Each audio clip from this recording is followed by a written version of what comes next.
What's going on, y'all? Welcome back to basketball. Now, I'm guessing you guys are kind of like me, where free agency is just a fun time because players are moving all over the place. Like, we're getting new views of different teams and everything. It's fun to play make-believe with what could happen. And that's something I want to explore today. I want to play a little bit of make-believe. We've all been talking in my Discord in particular about like different trades we want to see happen. And so what I decided to do is ask my Discord, like, hey, what trades are you wanting to see still in free agency? And they threw a bunch of really cool ideas at me, so I've kind of modified them a little bit to actually like make them work and everything. I didn't ask them to put like a ton of logic into it or anything. And so today I want to explore the trades that we still want to see this NBA offseason. But hey, a quick reminder, make sure you guys like, subscribe, and comment. I've responded to every single comment on my YouTube channel up to this point, and I intend to keep on doing so. But just a reminder, if you guys are ever like rude or you're just putting like brain rot into my comments, I'm probably going to hit you with an objection and say to clean it up. And if you continue to do it, then you get hidden and you don't get to participate in the channel anymore. I'm trying to keep a clean place on the internet. So yeah, let's get into the video.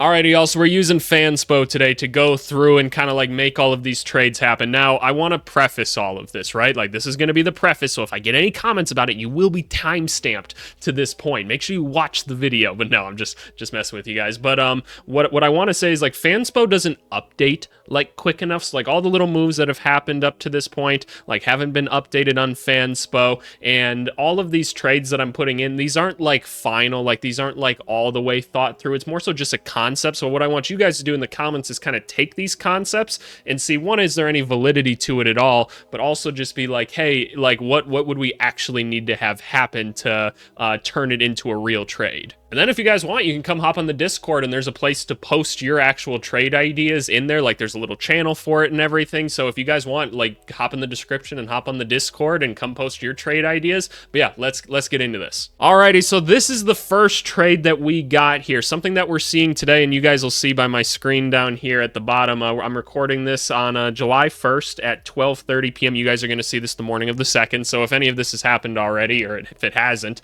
most likely it hasn't. But you guys just know that that's when I recorded it. Lowry Markkanen's being discussed as a guy that's being moved around a bunch. The Utah's made it pretty clear that they're not really actively looking to trade him. They like Lowry Markkanen. He apparently likes being in Utah. The Jazz are one of those teams that don't like to rebuild at all. Like, they want to be competitive at all times. With that being said, they still do have people in control that value draft assets and young players, and they know they're not winning a finals like anytime soon. So if the right deal comes in for a Lowry Markkanen, they might just go and do it. And I don't think I have to explain to you guys why Lowry Markkanen on the San Antonio Spurs would make a lot of sense, right? He's a very smart basketball player, very talented. Having another big-ass dude like that next to Wembanyama, I think, would be a really, really cool thing.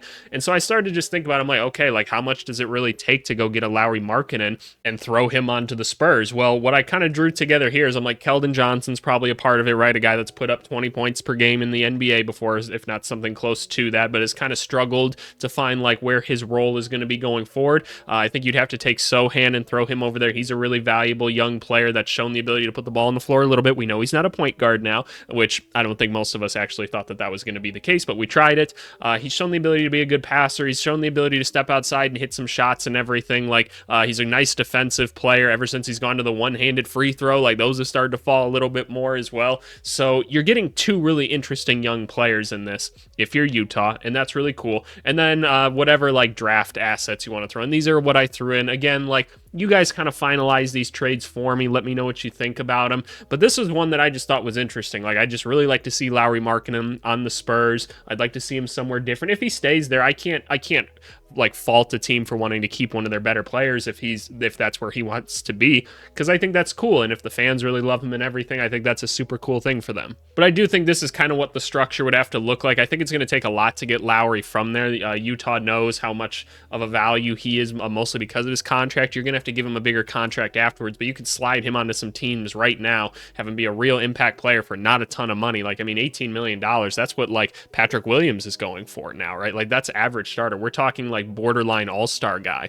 every single year, and has a lot of size, can step out and shoot, can handle the rock a little bit. Like, again, I don't need to explain Lowry Markkanen to you guys. You guys know that. So this is just one that I thought would be pretty cool to go over and explore. Alrighty, next one here. This one might be my favorite out of the like 7 that I kind of drew up here, thanks to the help of the Discord and everything. This is a pretty simple one. It's a Wendell Carter CJ McCullum swap. So let's think about both of these teams for a second. The Orlando Magic needs shooting, right? That's one thing that they need. The New Orleans Pelicans need a center, right? Okay, we take a look at those teams then and we say, okay, what's kind of all happening right now? The Pelicans are in this spot where they've kind of got a surplus of people at certain positions, right? Like they've got guys like Herb Jones, Trey Murphy, right? Brandon Ingram still on the team as of right now.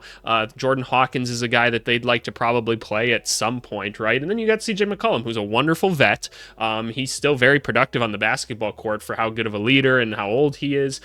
He does cost quite a bit of money, and you just brought in DeJounte Murray, so you no longer need him like at point guard. He was always kind of more of an off guard more than anything else, but he does provide a lot of shooting for the team, but you kind of have that in other spots. So needless to say, CJ McCollum isn't like needed on this team. I do think that the veteran presence and like leadership that he brings is very critical, and I don't want to undermine that by any means, but he would also be able to bring all of that to the Magic, who debatably need it more. And so what would they be giving up? Wendell Carter's a guy for them that actually brings more value than a lot of people would believe on first hand. The spacing that Wendell Carter brings to like guys like Banchero and Franz and stuff, while not like a knockdown shooter by any means, him being more of a stretch is going to be absolutely necessary for the Magic to have like at all times if they want to have like some form of success. But maybe what they figure is like maybe they can get by with like just like a Mo Wagner, maybe Jonathan Isaac slides in there at times, even though that's not really exactly what I want to see him doing. Maybe they bring Goga back or something like that, and they figure, okay, we can get enough production out of like those bigs or whatever, like Paulo maybe slides in there at times, and they can just kind of make it work because they have a lot of size in different positions on that team. They're like, we'd rather just have the veteran leadership and CJ McCollum. I threw in a couple picks just because they'd be taking on the money and everything, but it's not a very long-term contract, so you pair him with like KCP, and you could have a pretty cool thing going on. I don't know exactly what would have to happen for these two to kind of swap and everything, but I think it would be a really cool pairing, and I think because the Magic aren't getting free agents. Like they're going to have to do this trade-wise, so I think that this could be a good way to kind of help them boost themselves in the Eastern Conference, or at least start to really develop this young core that they have. And then again, the Pelicans need a starting center. They've got the same thing with, or the same problem that the Magic have with Banchero, where they need a spacing center on the team. This would be a great solution between Wendell Carter and Missy. You'd have a hell of a basketball team. You'd have a really deep basketball team. So it's just one that I'd like to see. Alrighty, Magic fans, I'm treating you guys today. I've got another one. This is just one that I think is cool, and I do think that there is some like legitimacy to it. Anthony Simons going over to the or leaving the Trailblazers to come to the Magic for Cole Anthony, Jet Howard, and like a first round pick. I don't know. Like I said, like you guys finalize these things at the end of the day, what you think makes some sense. So here's the base of it all. Anthony Simons is like a perfect guy to throw in the Orlando Magic. Like I truly think that. For those of you that don't know as well, he's actually like from the Orlando area, so he's probably one of the like only NBA players in the league that would actually like playing in Orlando. He's actually named after Penny Hardaway, as far as I'm aware. But Anthony, yeah, you guys get it. Anthony Simons would be a great point guard to add to this team. It's a shot creator. You don't really have like a true shot creator on this team yet. He's a great 3-point shooter, and while he hasn't been the best defensively, I really don't think it like matters that much at the end of the day. Like, one, you have to get some offensive skill players at some point, and like, look, not everybody can be completely two-way, but also like I look at him and I'm like, there's no reason he can't be like a good defender. Like I don't see anything in like his play style or anything. Like maybe he's a little lazy at points, but honestly, like the Trailblazers have been kind of just like all over the place for so long. I don't know. I can't necessarily fault it by any means. And then what are the Trailblazers getting back for it? They take on Cole Anthony, a guy that can play without the basketball. I want to make sure we're stressing that at all times if we're going to be doing moves like this. Taking the ball away from Scoot Henderson is not what you want to do at this point. We want to start to develop him a little bit. So you would take on Cole Anthony. Jet Howard would be coming over as well, as a guy that just didn't show anything really in his first season, but hypothetically becomes a stretch like wing or something like that. Makes a ton of sense to have next to Scoot. Add a first round pick in as well, because why not? Because Anthony's a lot better than any of these guys that are being moved. But I just think the pairing of Anthony on the Magic makes a lot of sense. How you go about doing that is kind of up in the air. Like I don't think they give up like a Jonathan Isaac or anything like that. I feel like the Magic have put like so much effort into making sure Jonathan Isaac is good to go that it would seem pretty odd if they moved him. But that's up for you guys to determine at the end of the day. I just want to see Anthony Simons on the Magic in some capacity. Next one, I actually have a three-teamer here that I think is kind of interesting. The Grizzlies are picking up DeAndre Ayton, the Rockets are getting Marcus Smart, and the Trailblazers are getting some scraps again. Like that's their role this offseason, right? Is to try to accumulate assets, move on from other guys, right? So obviously the Trailblazers got Donovan Clingan. I think Donovan Clingan is good enough to play right now, and I'm sure I'm not the only one that thinks that,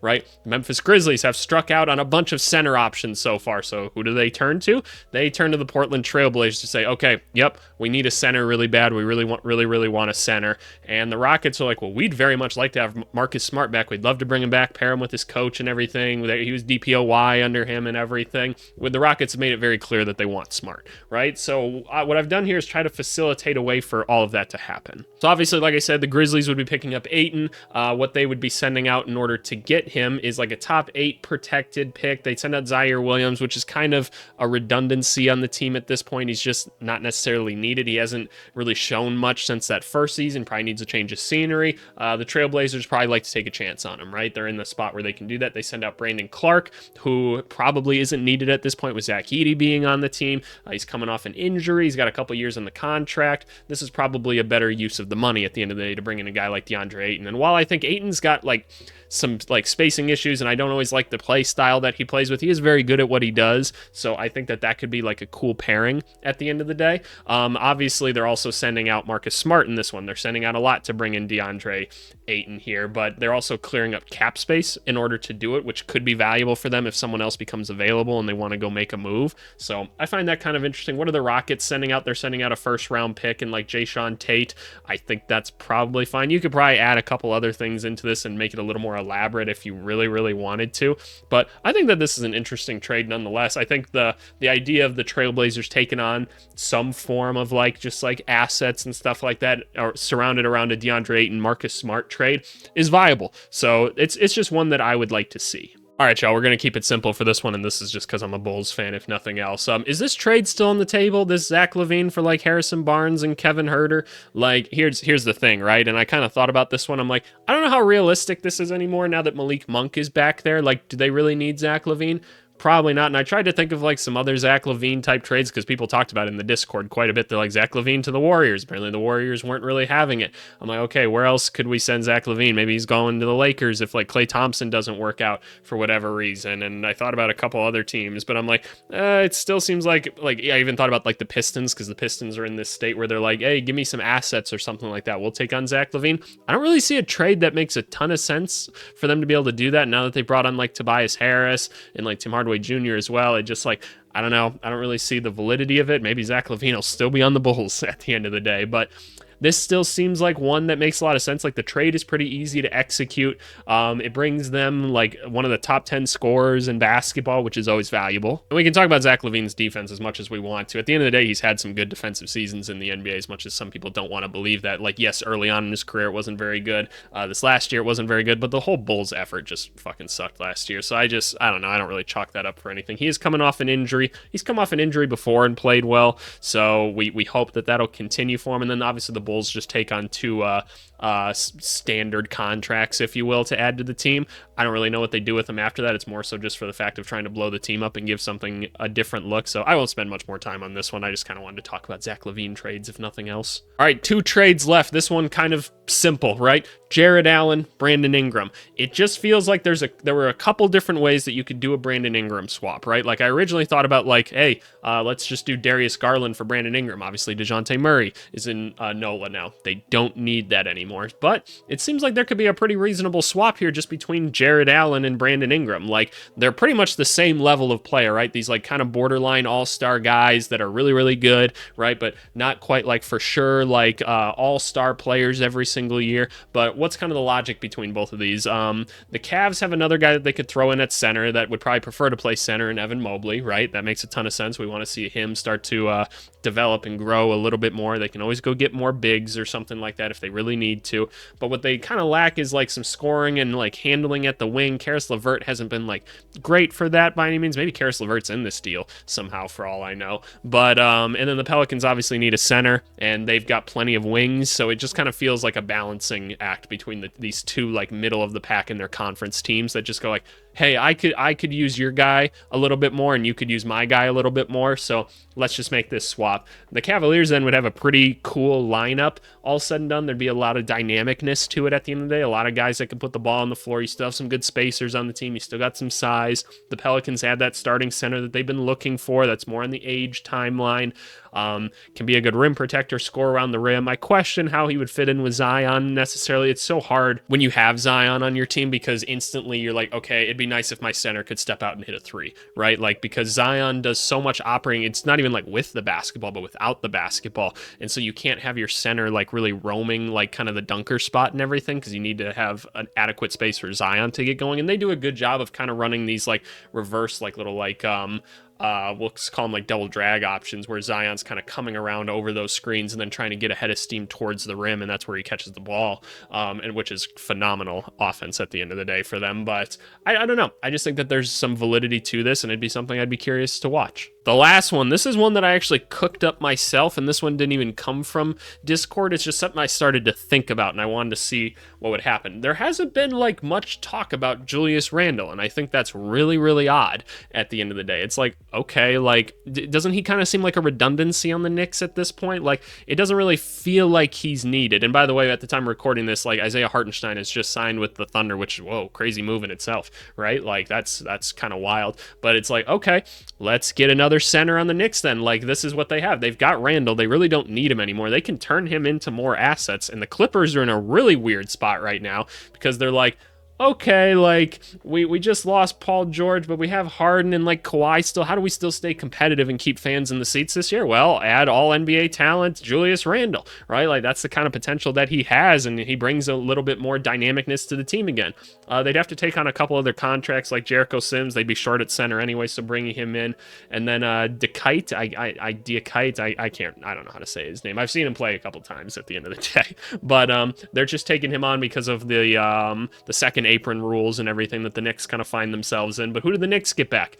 Zubats. Get a new starting center. Awesome rebounder, right? A pretty good post defender. Doesn't always move his feet quick enough, but nice starting center to add to the team. You get PJ Tucker because you have to take the money back or whatever, and like he's going to bring some toughness. Tom Thibodeau will love him. You also get back Terrence Mann, who again, another nice defensive type, kind of like a not quite as good version of Josh Hart, if you will, but you get another guy, you get a little more depth on the team, and like now all of a sudden you've got 11 solid players on your basketball team again, and maybe even pick up a first round pick because at the end of the day, they're giving up Julius Randle. So I don't know. I think that this would be an interesting one to explore. I'd be curious to see kind of what you guys think. Like, how would you expand on this trade? Maybe you think it's just dumb altogether. That's totally fine. Just please try not to call it dumb. Say like, this is my idea with it because I'm trying to teach you guys how to be good collaborators and debaters. But anyway, this was the last trade that I really wanted to talk about. I just think it's really interesting. I'm surprised nobody's talking about Julius Randle more, but maybe there's a plan for him and maybe they just want to keep him in New York. But yeah, that's what I got for you guys today. I just thought it was fun to kind of play around with this stuff a little bit, kind of explore what was out there. But yeah, you guys let me know if you want to come talk in the Discord with the rest of us. We're having a pretty good time there. So thank you guys as always for watching. We'll talk to you later.